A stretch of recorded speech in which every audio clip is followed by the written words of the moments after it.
In a city in eastern China, there's a snack store. The vendor takes 2 strips of dough, presses them together and twists them, then drops it into boiling oil, watching them blister and turn dark gold. It's breakfast. Millions of people eat it every single day. It's also been called the same thing for almost 900 years, oil-fried devils. Or more specifically, Qin Hui and his wife Lady Wang, fried together for eternity.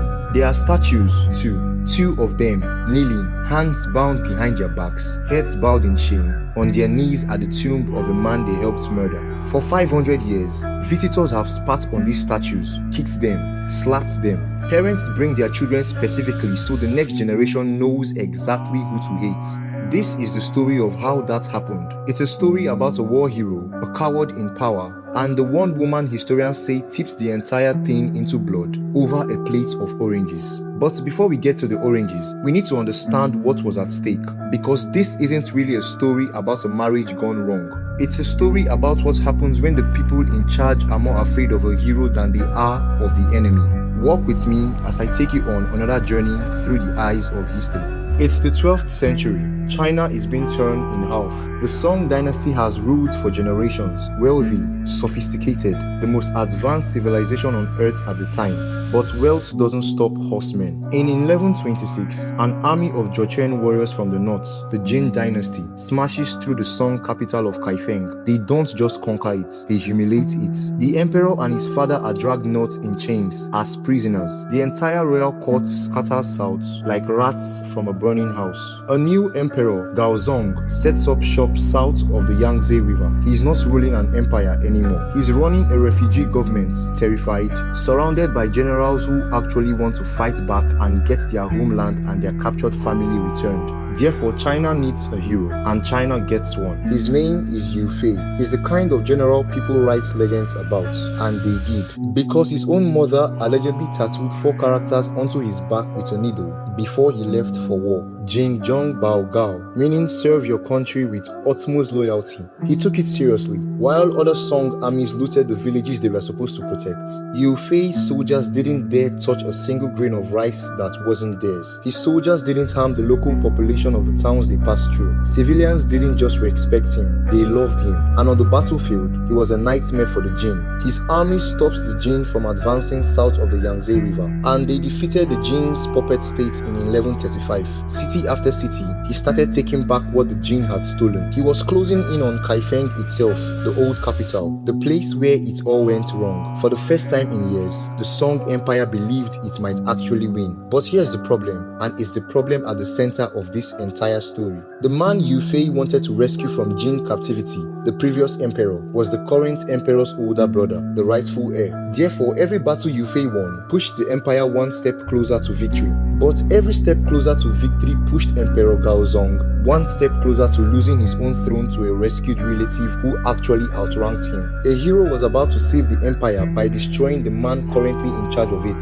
Somebody needed to stop him, and that somebody had a name, Qin Hui. Qin Hui wasn't always a villain. That's the part people forget. He started as an ordinary scholar, passed the brutal imperial exams that decided who got power in China, and earned himself a respectable government post. He may have started as a likable, even honorable young man. When the Jin invaded in 1126, Qin Hui was one of the officials swept up and dragged into captivity right alongside the imperial family. But here is where it gets strange. While every other Song hostage stayed locked away in Jin territory, generals, nobles, the literal emperor's own father, Qin Hui, escaped. He suddenly appeared in the southern courts, claiming he had escaped captivity. And his story was suspicious because no other official had managed to do the same. He didn't slip away alone in the night either. He arrived with his entire household intact, his wife, his servants, his belongings, something that should have been nearly impossible for an actual escaped prisoner. People whispered, how does a man escape a hostile empire with his furniture? But Gaozong didn't care. He needed experienced officials, and Qin Hui was smart, was capable, and most importantly, he wanted exactly what the new emperor secretly wanted: peace with the Jin at any cost, with no inconvenient rescued older brother showing up to reclaim the throne. Therefore, Qin Hui rose fast. Eventually, he became Grand Chancellor, the second most powerful man in the empire, and the entire time, Yue Fei kept kept winning. This is where two visions of China collided head-on. Yue Fei represented the dream of total victory, push the Jin back, rescue the captives, restore the empire. Qin Hui represented the politics of survival, cut a deal, accept the humiliation, keep what's left. One of them had the support of soldiers and peasants who had watched him protect them for years. The other one had the support of the only man whose opinion legally mattered, the Emperor Gaozong himself.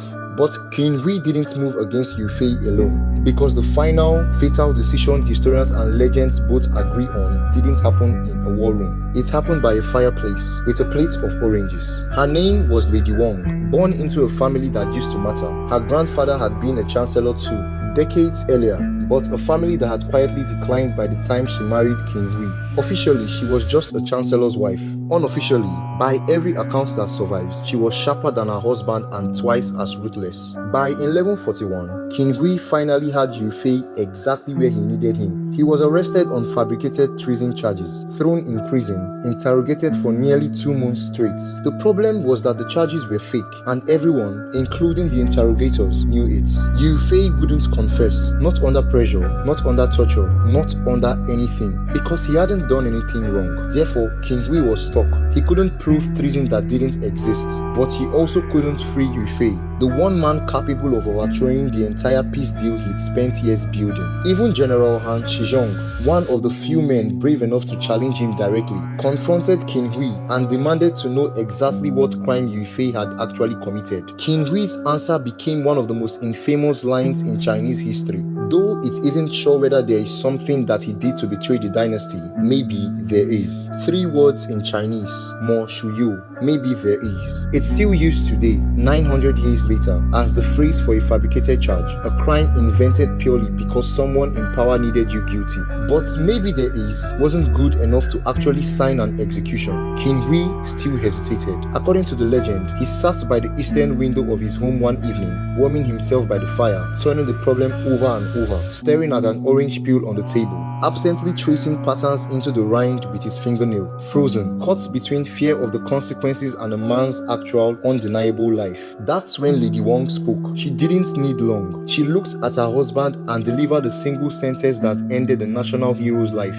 Catching a tiger is easy. Letting it go is dangerous. Think about what that sentence actually does. It doesn't argue Yue Fei is guilty. It doesn't pretend there's evidence. It skips morality completely and goes straight to the only thing that matters to people like them. Power doesn't forgive loose ends. Therefore, Qin Hui stopped hesitating. He signed the order. In 1142, Yue Fei was killed. He was 39 years old. His own son, Yu Yon, was executed alongside him. The hero who never lets his soldiers steal a single grain of rice. The man tattooed with loyalty to his country was killed by the country he refused to stop saving. With Yue Fei gone, the obstacle disappeared, and so did any momentum towards reclaiming the north. Qin Hui pushed through the Treaty of Shaojing almost immediately. The treaty made the Southern Song a tributary state of the Jin, meaning the empire that once ruled all of China now had to formally bow, pay annual tributes, and accept a permanently smaller, humbled version of itself. In exchange, Emperor Gaozong got exactly what he secretly wanted: his throne secured, with his inconvenient older brother conveniently never coming home to claim it. Qin Hui, meanwhile, didn't suffer a single consequence. He kept his title, kept his wealth, kept climbing. He spent the rest of his life as the untouchable chancellor of the Southern Song, purging rivals, growing richer, and finally dying peacefully of old age in 1155. He got away with it completely. But here's the thing about betrayal in Chinese culture: it doesn't have an expiration date. 2 decades after Yue Fei's death, his grandson published a biography clearing his name. The new emperor, Zhaozong, formally pardoned Yue Fei, restored his honors, and in 1163 ordered something almost unheard of in Chinese tradition. He commanded statues to be built, not statues honoring Yue Fei's killers, statues condemning them. Statues of Qin Hui, Lady Wang, and Qin's 2 subordinates, kneeling before Yue Fei's tomb, hands bound, heads bowed, forced for all eternity to face the man they murdered. This happened in the 12th century. The statues are still there, still being kicked, still being spat on. And then there's breakfast, that twisted fried dough sold on the street corners across China to this day. The snack people still casually called fried devils, said to symbolize Qin Hui and his wife being deep fried together as punishment, with people still twisting the dough into two shapes before tossing it into the oil. 9 centuries, a war hero's death is still being avenged every single morning, one breakfast cart at a time. Thank you guys for watching. Do well to like, comment, share, subscribe, and walk with me again through the eyes of history.